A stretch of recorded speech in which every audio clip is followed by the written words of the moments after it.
Meetings and duplication. Home meetings ఎలా చేయాలి, duplication ఏ విధంగా చేయాలి. ఈరోజు ప్రతి ఒక్కరికి ఏం చేయాలంటే అల్టిమేట్గా ఎంతమంది హోమ్ మీటింగ్స్ చేస్తున్నారండి? హోమ్ మీటింగ్స్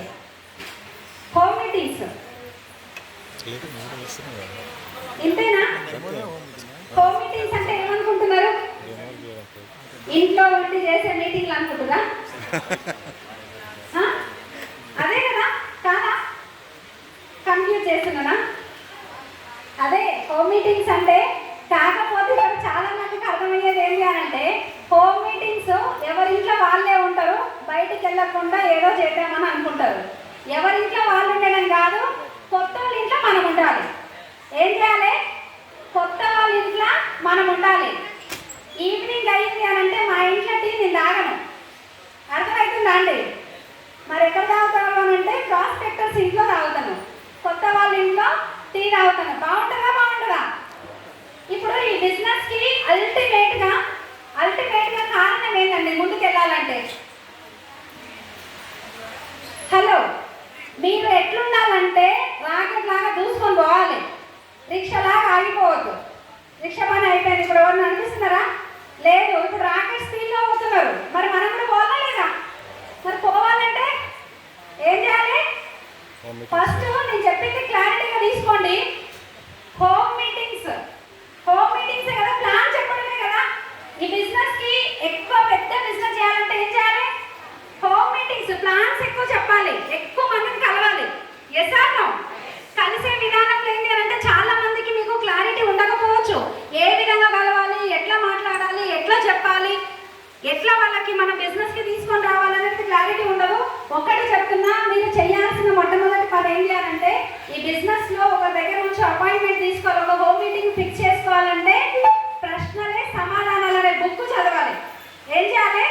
ప్రశ్నలే సమాధానాలు అనే బుక్. ఆ బుక్లో ఏంటంటే ఒక మనిషికి మీకు ఏ అయితే ఆన్సర్ కావాలో ఆన్సర్ తగ్గట్టుగా ప్లాన్, అంటే ఆన్సర్కి తగ్గట్టు క్వశ్చన్ మనం వేయాలి. Yes or no? నేను చెప్పేది అర్థమవుతుంది కదా? మనం ఏ విధంగా అంటే ఇప్పుడు ఒక ప్లాన్ ఫిక్స్ చేసుకుందాము, కాంటాక్ట్ అండ్ ఇన్వైటింగ్ ఉంటుంది. అందులో ఏంటి? ప్లాన్ ఫిక్స్ చేసుకోవాలంటే ఏ విధంగా మాట్లాడాలి? మీరు ఫాస్ట్గా నాకు ఆన్సర్ ఇచ్చిరనుకోండి, ముందుకు సెషన్ ఫాస్ట్గా ముందుకు వెళ్తుంది. ఏ విధంగా మాట్లాడాలి అని అంటే నేను మీ ఇంటికి రాబోతున్నా, మీ ఇప్పుడు ఒక ఫ్రెండ్తో మనం మాట్లాడదాం అనుకోండి, నేనే ఉన్నా నా ఫ్రెండ్తో మాట్లాడుతున్నా.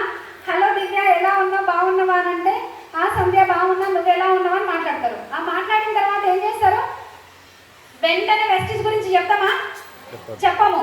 కొంతమంది చేసే మిస్టేక్ ఏంటి అని అంటే ఆ బాగోగులు అడిగే ప్రాసెస్లోనే వెస్టీజ్ గురించి చెప్పేస్తారు. ఓ వెస్టీజ్ ఆల్రెడీ నేను 2 సంవత్సరాల ముందే చూసినా, మా పక్కన వాళ్ళు చేసి వదిలేసినా అని చెప్తారు. అక్కడ ఏమైతుంది? అటర్ ఫ్లాప్ అయిపోతుంది. కానీ అక్కడ మనం చెప్పే విధానం ఎలా ఉండాలి అని అంటే హలో దివ్య, ఎలా ఉన్నావు ఏంటి అని అంటే ఆమె బాగోగులు, వాళ్ళ ఫ్యామిలీ బాగోగులు అడిగిన తర్వాత నా గురించి నేను మాట్లాడిన తర్వాత నెక్స్ట్ ఏం చేస్తారు? నువ్వు ఎలా ఉంది, ఫ్యామిలీ ఎలా ఉంది, శాలరీ ఎలా ఉంది, అన్నయ్య ఎలా ఉన్నారు, ఇవన్నీ మాట్లాడుకున్న తర్వాత మనం మాట్లాడేది ఏంటి? వాళ్ళ గురించి మనము, మన గురించి వాళ్ళు మాట్లాడతారు. మాట్లాడిన తర్వాత ఏముంది, అంత నార్మల్ లైఫ్ ఏముంది, ఏం పెద్దగా తేడా అయితే ఏం లేదు, అదే బ్రతుకులు, చాలా జీతం, అవన్నీ మాట్లాడుతుంటే అక్కడ ఒక్కటి ఏంటి అని అంటే మొన్నటి వరకు మనం చెప్పాల్సిన మాట ఏంటంటే మొన్నటి వరకు సేమ్ సిచ్యువేషన్ నేను కూడా ఫేస్ చేసిన, మొన్నటి వరకు సేమ్ ప్రాబ్లమ్స్ నేను కూడా ఫేస్ చేసిన, అట్లనే ఉండే. కానీ రీసెంట్గా ఒక వండర్ఫుల్ ఆపర్చునిటీ నేను చూసిన. ఈరోజు నా జీవితాన్ని మార్చుకున్న, తొందరలో బెటర్ లైఫ్ నేను వెళ్ళబోతున్నాను ఒక కాన్ఫిడెంట్గా మనం మాట్లాడాలనుకోండి, ఎలా ఉంటుంది? సూపర్ ఉంటుంది. కానీ ఆ ప్లాన్ అసలు ఏంటో చెప్పని ఫోన్లోనే అడుగుతారు. అడిగిన వెంటనే ఏమైతే అడిగిన వెంటనే మనం ఫోన్లోనే చెప్పినాం అనుకోండి, వాళ్ళు మళ్ళీ వింటారా? ఫోన్ లిఫ్ట్ చేస్తారా? చెయ్యరు. ఎస్ ఆర్ నో అని చెప్పండి, నాకు తలకాయలు ఊపొద్దు. ఫోన్ లిఫ్ట్ చేయరు. కానీ ఏం చేయాలి నెక్స్ట్? మనం అక్కడ ప్లాన్ చేయొద్దు. నీతోటి నేను కలుస్తా. ఎప్పుడు కలుస్తానంటే ఎప్పుడు కలుద్దామని మన క్వశ్చన్ ఎవరు వేయాలి? ఎవరు వేయాలి? మనం వేయద్దు. ఎప్పుడు కలవాలని చెప్పి పొర్రపాటున కూడా మీరు ఎప్పుడు కలవాలని అడగొద్దు. ఎప్పుడు కలవాలి అని అంటే 5-6 రోజులు, వారం రోజులు, 10-15 రోజుల తర్వాత కలుద్దాం సంధ్య అని అంటది. ఆ 15 రోజుల తర్వాత నువ్వు ఎక్కడో నేను ఎక్కడో, అవునా కాదా? కానీ అక్కడ చేయాల్సిన పని ఏంటి మనమే చెప్పాలి. నేను చాలా బిజీ ఉంటా, ఎల్లుండి అంటే మండే కానీ ట్యూస్డే కానీ కలుస్తాం. ఆ రోజు అయితే నాకు ఈవినింగ్ టైంలో పాసిబుల్ అవుతుంది అన్నప్పుడు 2 అవకాశాలు ఇవ్వాలి మనం, ఒకటి కాదు. మండే అన్నది అనుకోండి, ఆ రోజు నాకు వీలు కాదంటుంది. ట్యూస్డే అన్నది అనుకోండి, ఒకటే రోజు అంటే ఫిక్స్ చేసుకోవద్దు. 2 రోజులు మనం టైం చెప్పినప్పుడు ఏదో ఒక రోజు ఫిక్స్ చేస్తారా చేయరా? చేస్తారు. ఆ ప్లాన్ మనం ఫిక్స్ చేసుకున్న తర్వాత వాళ్ళ ఇంటికి వెళ్ళేటప్పుడు ఎట్లా వెళ్ళాలి అని అంటే కపుల్గా వెళ్ళండి. ఎట్లా? కపుల్గా హస్బెండ్ వైఫ్ వెళ్ళేటట్టు ప్లాన్ చేసుకోండి మ్యాక్సిమం. ఒకవేళ రాని ఎడల ఏమైనా ఉంటే పర్వాలేదు, కానీ మ్యాక్సిమం హస్బెండ్ వైఫ్ వెళ్ళేటట్టు ప్లాన్ చేయండి. తర్వాత ఏం చేయాలంటే అక్కడికి వెళ్ళిన వెంటనే ఏం చేయాలి? Dress code. అక్కడ వెళ్ళే ప్రాసెస్లో మనం డ్రెస్ కోడ్ అనేది ఖచ్చితంగా మెయింటైన్ చేయాలి. అర్థమవుతుందా అండి? ఎంతమంది డ్రెస్ కోడ్ మెయింటైన్ చేస్తున్నారు? డ్రెస్ కోడ్ జెంట్స్ అయితే white shirt, black pant, black shoe, black socks, వెస్టీజ్ టై, తర్వాత black belt. Dress code gents maintain చేయాల్సింది కంపల్సరీ. లేజర్ అయితే అవసరం లేదు. వైట్ షర్ట్, బ్లాక్ ప్యాంట్ ఉండాలి.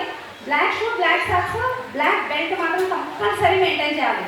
అది కూడా ఏం చేయాలంటే చాలా మంది మడతలు పడ్డట్టు ఐరన్ లేకుండా బట్టలు కూడా తీసుకొని అట్లనే వెళ్తున్నారు అనమాట. అట్లా అస్సలు చేయదు. ఒక ప్రొఫెషనల్ అంటే ప్రొఫెషనల్ లాగానే వెళ్ళాలి. హోమ్ మీటింగ్ చేసే ప్రాసెస్లోనే చాలా మంది అటర్ ఫ్లాప్ అవుతున్నారు. అర్థమవుతుందా? 10 మందికి చెప్తే 10 మంది నో చెప్తున్నారు అని అంటే ప్రాబ్లం ఎవరిదండి? ఒప్పుకుంటారు కదా? ప్రాబ్లం మనదే అవుతుంది. 10 మందికి చెప్తే 10 మంది నో చెప్తున్నారు అంటే ప్రాబ్లం మనదే. ఎందుకనంటే అక్కడ నాలెడ్జ్ ఇంకా మనం కొంచెం తీసుకోవాల్సి ఉంది. డ్రెస్సింగ్ పర్ఫెక్ట్ డ్రెస్ కోడ్లో ఉండాల్సింది ఉంది. కాబట్టి ఏంటి అనంటే డ్రెస్ కోడ్ అనేది మస్ట్ అండ్ షుడ్గా. జెంట్స్కి అయితే అట్లా ఐరన్ లేకుండా దయచేసి వెళ్ళదు. Compulsory first impression is best impression. మనల్ని చూసే డిసైడ్ అవుతారు. లేడీస్ అయితే ఏంటి అంటే మ్యాక్సిమం మీరు చూడండి. ఇమామ్ సార్, మీరు ఇప్పుడు డ్రెస్ కోడ్లో వెళ్ళకముందు ఎలా ఉంటుంది, వెళ్ళిన తర్వాత ఎట్లుంటుంది? డ్రెస్ కోడ్లో వెళ్ళకపోతే కలర్ షర్టు, కలర్ ప్యాంట్ వేసుకొని వెళ్ళిరు అనుకోండి, ఏమన్నా ఏం కావాలని అంటారు. Yes or no? నిజమే కదా? అదే వైట్ షర్ట్, బ్లాక్ ప్యాంట్ వేసుకొని వెళ్ళిరు అనుకోండి, హలో సార్ ఏం కావాలి సార్ మీకు, ఇక్కడ నిల్చొని ఉన్నారు అని అంటారు. మనిషి ఒకడే, కానీ వేసే డ్రెస్లో చేంజెస్ ఉన్నాయి. కాబట్టి ఏంటంటే హోమ్ మీటింగ్కి, ప్లాన్కి, బయటికి ఎక్కడికి వెళ్ళినా డ్రెస్ కోడ్ అనేది పక్కాగా మెయింటైన్ చేయండి. ఓకేనా? నెక్స్ట్ లేడీస్ విషయానికి వస్తే ఏంటంటే కాటన్ శారీస్, తర్వాత షిఫాన్ శారీస్, తర్వాత cotton dresses, caller next, dignity maintain చేయండి. ఫస్ట్ డిగ్నిటీ మెయింటైన్ చేస్తే ఆటోమేటిక్గా బిజినెస్ వస్తుంది. ఫస్ట్ ఇంప్రెషన్, ఇప్పుడు ఒకరికి నన్ను చూస్తే గుడ్ ఇంప్రెషన్ ఉంటుంది, కొంతమందికి బ్యాడ్ ఇంప్రెషన్ ఉంటుంది. ఎట్లా అంటే ఇప్పుడు వాళ్ళ వేషధారణ ఎట్లుంటే